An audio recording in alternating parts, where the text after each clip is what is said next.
Running an effective Agile Sprint Review meeting is key to delivering value and fostering collaboration with stakeholders. In this video, we'll walk you through a step-by-step guide to structure and facilitate a successful sprint review.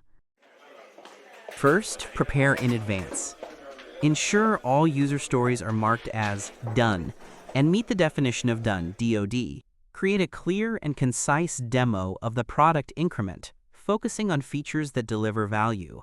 Invite key stakeholders who can provide valuable feedback and ensure they attend the meeting.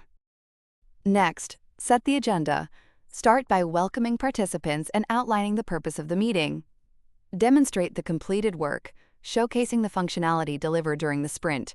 Gather feedback from stakeholders, encouraging open discussion and suggestions.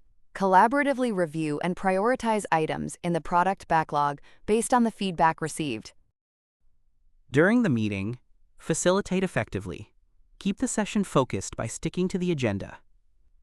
Encourage participation from all stakeholders, asking for their input and addressing concerns. Time box the meeting to 1 to 2 hours depending on the sprint length to maintain engagement.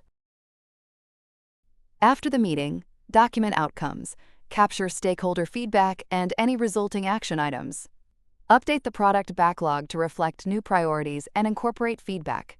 Share a summary of the meeting with all participants to ensure transparency. Finally, follow up.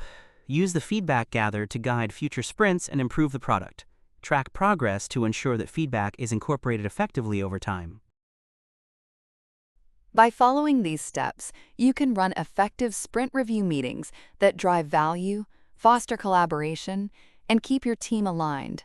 For more detailed tips and best practices, check out our full blog post on how to run an Agile Sprint Review meeting effectively.